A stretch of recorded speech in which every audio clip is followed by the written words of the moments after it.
Chapter number 15, name of the chapter is statistics.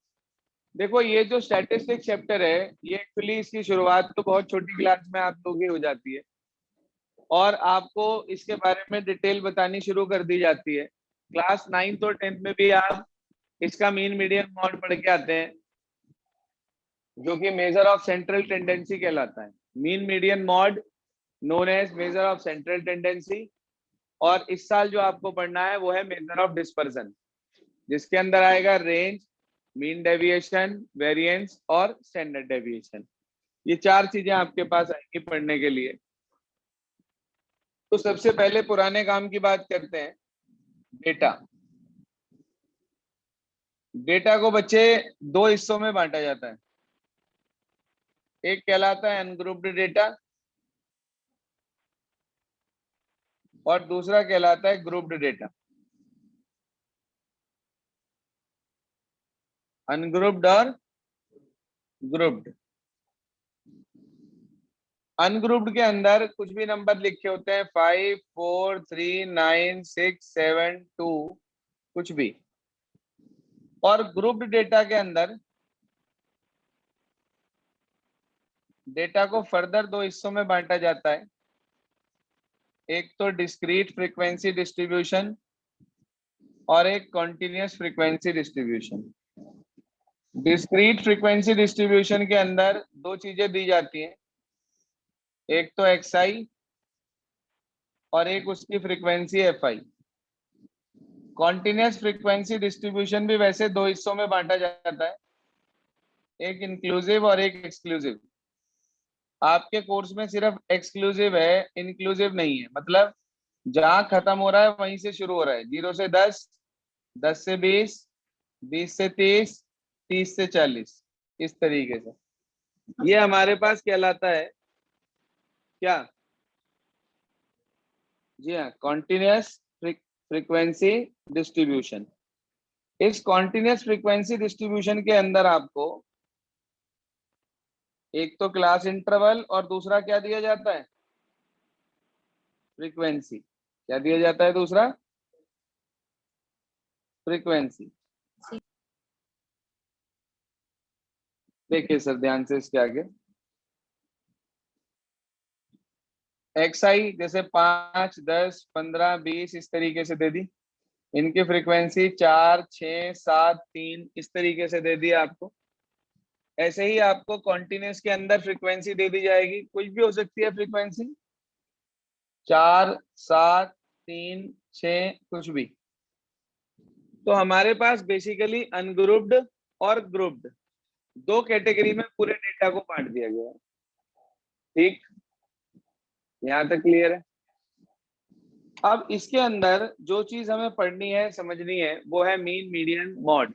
Mod की आवश्यकता नहीं पड़ती ना तो वेरिएंस के अंदर, ना मीन डेविएशन के अंदर और ना ही स्टैंडर्ड डेविएशन के अंदर। हमें सिर्फ दो चीजों की जरूरत पड़ती है, एक मीन की और एक मीडियन की। मीन कैसे निकलता है? मीन का फार्मूला इसके अंदर होता है sum of observation upon total number of observation, यानी कि समीशन xi अपॉन n। दूसरा हमारे पास आता है मेरे बच्चे मीडियन। मीडियन निकालने के लिए सबसे पहले हम डेटा को असेंडिंग ऑर्डर में अरेंज करते हैं। इसमें अरेंज करते हैं सबसे पहले असेंडिंग या डिसेंडिंग ऑर्डर में अरेंज करते हैं। ये काम क्लास 9th का है, जितना अब तक बताया मैंने आपको। तो आप उसे असेंडिंग ऑर्डर में अरेंज कर लेते हैं। अगर n की वैल्यू ऑड है तो मीडियन का फार्मूला लगता है n प्लस 1 अपॉन 2 टर्म, और वो भी अरेंज्ड डेटा के अंदर। जो डेटा आपने अरेंज करा है इसके अंदर। लेकिन अगर n आपके पास इवन है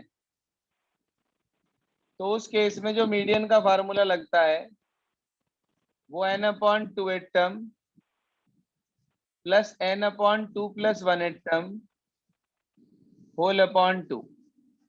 सर ये पुराने फार्मूले हैं जो आपने 9th क्लास में पढ़े थे। मैंने अपनी तरफ से कोई भी नया फार्मूला नहीं बताया। There are two different formulas. first according to the odd power of n, odd number value of n, and secondly if n is even। तो दो फार्मूले ये मीडियन निकालने के हमारे पास हैं अनग्रुप्ड डेटा के। अब बात करते हैं डिस्क्रीट और कॉन्टिन्यूस के बारे में। देखो चाहे डिस्क्रीट हो और चाहे कॉन्टिन्यूस हो, दोनों का मीन निकालने का एक डायरेक्ट मेथड होता है summation x i f i upon summation f i. याद है आपको, डायरेक्ट मेथड पढ़ा था पिछले साल, summation x i f i upon summation f i. ये फार्मूला हमारे पास है to find out the mean of discrete as well as continuous. अब डिस्क्रीट के मीडियन की बात करें यदि हम, तो डिस्क्रीट के मीडियन में यही वाले फॉर्मूले लगेंगे जो आपने अनग्रुप्ड में पढ़े। सेम टू सेम फार्मूला जो आपने अनग्रुप्ड के अंदर पढ़ा है वही सेम फार्मूला डिस्क्रीट में लगेगा मीडियन के केस में। बस अंतर इतना है कि इसके अंदर स्मॉल एन लिखा है और इसके अंदर कैपिटल एन आ जाएगा, जो कि फ्रीक्वेंसी का टोटल कहलाएगा।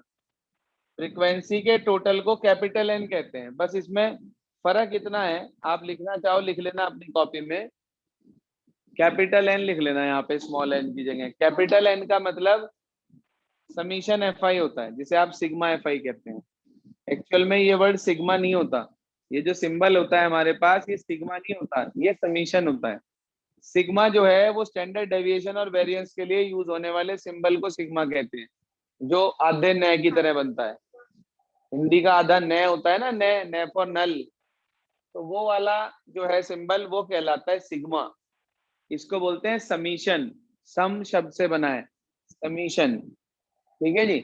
तो आपके पास ये तो फार्मूला हुआ मीडियन का डिस्क्रीट के लिए जो अनग्रुप्ड में है। अब बात आई कंटिन्यूस में क्या फार्मूला होता है मीडियन का, तो ये भी आपने पिछले साल पढ़ा था। मीडियन का formula L plus n by two minus c f upon f into h. याद करो यदि आप एक मिनट के लिए, तो इसके अंदर आप क्यूमुलेटिव फ्रीक्वेंसी निकाला करते थे जिसे सी एफ कहते हैं। पहला सेम 4 7 4 11 11 3 14 14 6 20। उसके बाद n बाय 2 निकालते थे, सारी फ्रीक्वेंसी का टोटल हो गया 20, 20 का आधा हो गया 10। 10 लाई कर रहा है यहाँ पे, क्योंकि भाई 11 आ रहा है, इसका मतलब 5 से 10 तक की वैल्यू इसी के अंदर है। देखते सीएफ में से थे, देखते सीएफ में से थे, और उसके हिसाब से ये डिसाइड होती थी मीडियन क्लास कौन सी है। मीडियन क्लास आई 10 से 20, तो एल की वैल्यू क्या हो गई 10, एफ की वैल्यू क्या हो गई 7, क्यूमुलेटिव फ्रीक्वेंसी सी एफ क्या हो गई 4। तो आप देखो एल भी आ गया, एन बाई टू मतलब फ्रीक्वेंसी के टोटल का आधा 10 आ गया, सी एफ आ गया 4, एफ आ गया 7, और एच है 10 10 जो गैप है यहाँ पर ही सब में 10 10 का गैप आ रहा है। इसका मतलब ये वाला जो गैप हमारे पास है, क्लास साइज जिसको बोलते हैं स्टैटिस्टिक्स लैंग्वेज में, जो इसका नेम है वो या तो क्लास विड्थ है या क्लास साइज है। दोनों का एक ही मतलब है यहाँ पर। जो एच हमारे पास है, upper limit minus lower limit, किसी भी क्लास इंटरवल की अपर लिमिट में से यदि आप लोअर लिमिट को माइनस कर देते हैं, चाहे वो 10 में से 0 माइनस करके निकाल लो, 20 में से 10 माइनस करके निकाल लो, 30 में से 20 माइनस करके निकाल लो, 40 में से 30 माइनस करके निकाल लो, 10 ही आएगा। इसको बोलते हैं क्लास साइज, ठीक है जी, या क्लास विड्थ, एक ही बात होती है। तो वो एच से डिनोट करी जाती है। इतना काम क्लास 10th तक पढ़ते हैं हम लोग। ये जो चीज है ये वाला, ये 9th का वर्क है, और वो जो आपने उधर देखा डिस्क्रीट कंटिन्यूस, ये आपका क्लास 10th का वर्क है।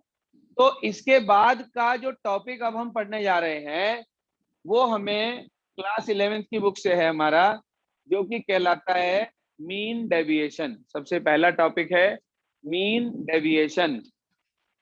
तो उसके लिए वो mean deviation basically measure of dispersion है। आप लोगों ने लास्ट ईयर पढ़ा था मीन मीडियन मॉड के बारे में। ये कहलाते हैं मेजर ऑफ सेंट्रल टेंडेंसी। क्या कहलाते हैं? Major of central tendency. अब जो हम पढ़ने जा रहे हैं वो कहलाता है मेजर ऑफ डिस्पर्जन। हेडिंग डाल लें कॉपी में आप, MEASURE, मेजर ऑफ डिस्पर्जन। तो इस मेजर ऑफ डिस्पर्जन में सबसे पहले हमारे पास आता है रेंज, जो कि निकलती है maximum value minus minimum value कर कर। जो भी डेटा की सबसे बड़ी वैल्यू है उसमें से सबसे छोटी वैल्यू को माइनस करने पर हमें रेंज मिल जाता है, जो कि पहला मेजर ऑफ डिस्पर्जन कहलाता है। दूसरा मेजर ऑफ डिस्पर्जन है हमारे पास मीन डेविएशन, जिसे कि शॉर्ट में एमडी से रिप्रेजेंट करते हैं। और मीन डेविएशन हमारे पास दो तरह से निकलता है, एक तो अबाउट मीन और एक about median. About mean, about median.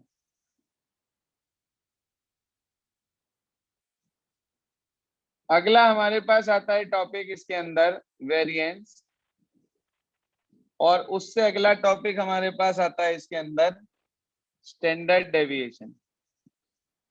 Standard deviation, variance को सिग्मा स्क्वायर और स्टैंडर्ड डेविएशन को सिग्मा से रिप्रेजेंट किया जाता है।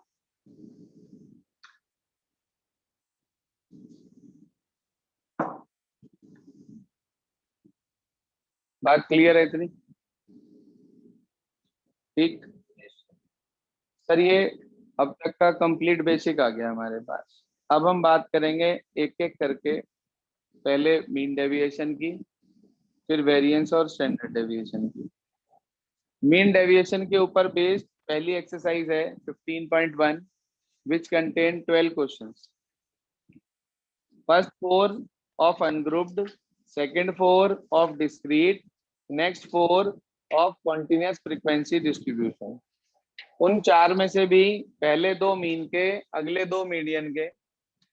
फिर से आप ध्यान दीजिए, अगले चार में पहले दो मीन के और उससे अगले दो फिर से मीडियन के।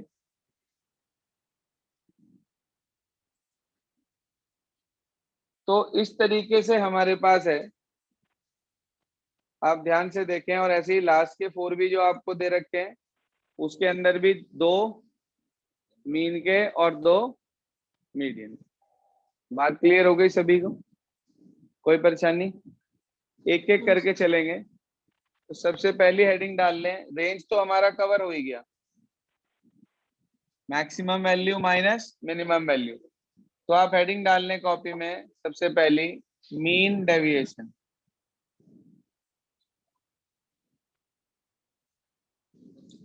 हाँ जी सर, सबसे पहले जो टॉपिक हम पढ़ने जा रहे हैं वो है मीन डेविएशन। शॉर्ट में इसको एमडी कहते हैं, डीएम ना कह देना, एमडी। सर इसके अंदर जो हमें पढ़ना है वो अबाउट मीन और अबाउट मीडियन पढ़ना है। तो सबसे पहले हम बात करें यदि अनग्रुप्ड डेटा की, तो अनग्रुप्ड डेटा में हमारे पास सबसे पहले अबाउट मीन और फिर अबाउट मीडियन आएगा। देखिए इसके अंदर पहला पॉइंट ले रहे हैं हम, फॉर अनग्रुप्ड डेटा। क्या कहा बेटा? For ungrouped data. ठीक है बेटा। अब अनग्रुप्ड डेटा में भी दो चीजें आती हैं, about mean, about median. Question नहीं कराऊंगा एक भी, सिर्फ फॉर्मूला बता रहा हूं और फॉर्मेट टेबल बता रहा हूं। कोशिश अपने आप करेंगे, किसी भी क्वेश्चन में दिक्कत नहीं आएगी, बस घर पे कैलकुलेटर का इस्तेमाल नहीं करेंगे। आपको मैं इसके अंदर दो तीन ऐसी प्रॉपर्टीज बताऊंगा जिन पर बेस्ड क्वेश्चन आपको एमसीक्यू में मिलने की पूरी पूरी उम्मीद है, प्रॉपर्टीज के ऊपर। ठीक है जी, क्योंकि स्ट्रेट फॉरवर्ड क्वेश्चंस जो हमारे पास आएंगे वो बहुत लंबे लंबे वाले तो आएंगे नहीं। देखो सिंपल क्वेश्चन जरूर आ सकते हैं, मगर उसके अंदर भी कई बार ऐसा होता है कि सीधी सीधी प्रॉपर्टीज लग जाती है। तो वो प्रॉपर्टीज मैं आपको मीन डेविएशन की भी लिखवाऊंगा, वेरिएंस की भी लिखवाऊंगा, स्टैंडर्ड डेविएशन की भी लिखवाऊंगा। उन्हीं पे बेस्ड क्वेश्चन आपको मिल सकता है। कई बार ऐसा होता है क्वेश्चन तो दिया सब्जेक्टिव टाइप का, लेकिन वो प्रॉपर्टी लगने से 2 लाइन में ही आंसर आ जाता है। जैसे कि एक क्वेश्चन आता है कि भाई हर ऑब्जर्वेशन में से यदि 5 माइनस करा जाए तो मीन पे क्या इफेक्ट पड़ेगा, तो मीन भी 5 कम हो जाता है। अगर मान लो उसने आपको 10 ऑब्जर्वेशन लिख दी और यूं कह दिया कि भाई इनका मीन पहले इतना था, हर ऑब्जर्वेशन में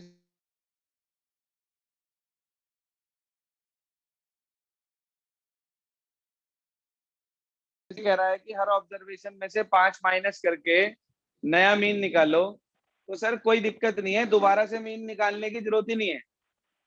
आप सिर्फ और सिर्फ जो पहले वाला मीन था ना उसमें से 5 माइनस कर दो, तो जो भी 5 माइनस करके आएगा ऑप्शन वो आंसर हो जाएगा। कोई जरूरत ही नहीं है सॉल्व करने की। तो ये प्रॉपर्टी है मीन की कि if we subtract any fix value, if subtract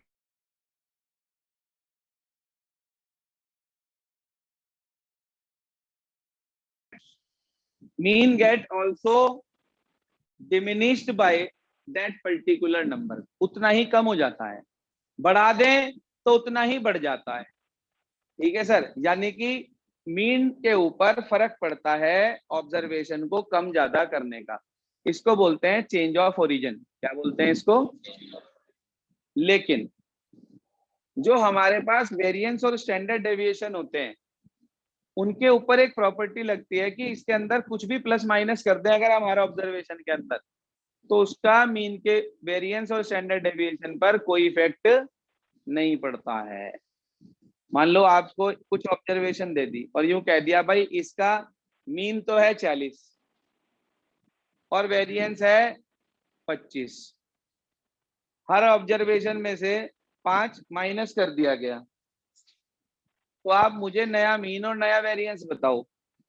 तो मीन तो खुद 5 कम हो जाएगा, 35 हो जाएगा, लेकिन वेरिएंस पे कोई इफेक्ट नहीं आने का, वो 25 था 25 ही रहेगा।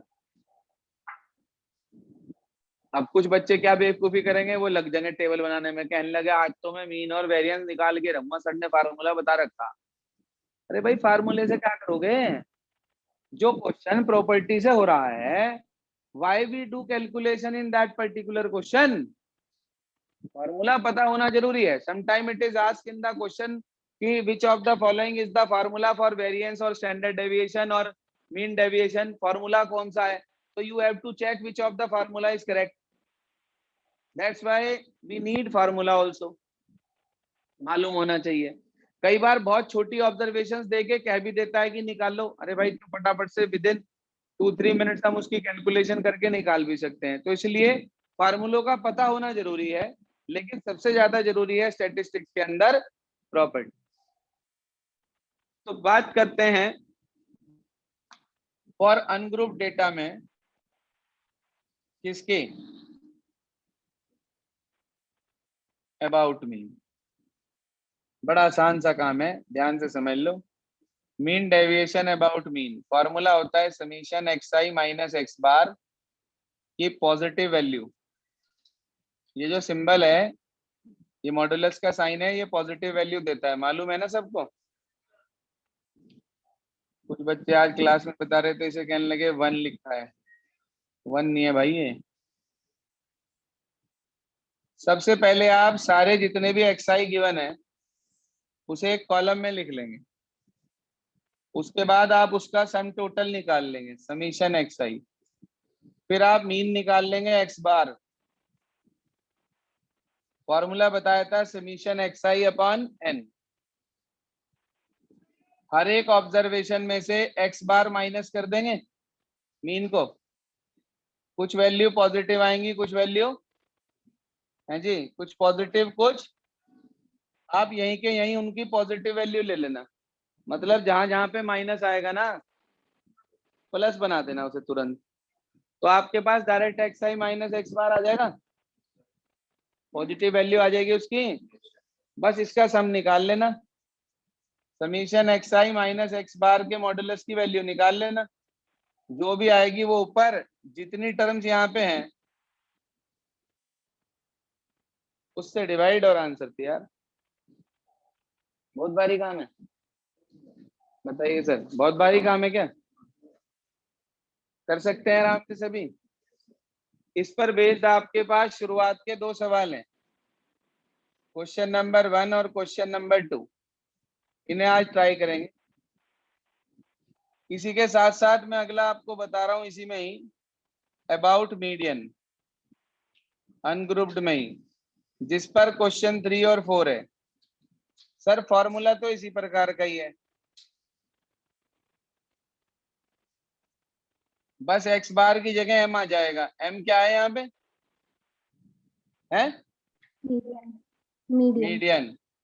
मीडियन निकालना पड़ेगा पहले, तो आप पहले दिए हुए डेटा को क्या करेंगे, असेंडिंग ऑर्डर में लगा लेंगे। फिर आप एन चेक करेंगे, ऑड है या इवन है। उसके बाद क्या कैलकुलेट करेंगे फार्मूला लगाकर, मीडियन। मीडियन। ऑड है तो ऑड वाला फार्मूला, इवन है तो इवन वाला फार्मूला, मीडियन आ जाएगा। उसके बाद फिर वही, पहले कॉलम में एक्स आई, अगले कॉलम में x i minus x M, और उसकी पॉजिटिव वैल्यू निकाल लेना, इसका सम टोटल। यहाँ वैल्यू पुट कर देना ऊपर और आंसर आपको मिल जाएगा। कर लेंगे आराम से, बोलिए जी, हो जाएगा। तो इस बिहाफ पर आपके क्वेश्चन नंबर 1 2 3 4 खत्म हो जाएंगे। कल हम आपको इसकी बची हुई एक्सरसाइज खत्म करा देंगे, ठीक है जी। टाइम कल का यही रहेगा, समय में कोई परिवर्तन नहीं है, क्योंकि कुछ स्कूलों की छुट्टी नहीं है, इस वजह से टाइम में चेंज नहीं है। भले ही कल सेकंड सैटरडे है, एज यूजुअल 5 बजे पढ़ाएंगे। बस जी, आज के लिए इतना।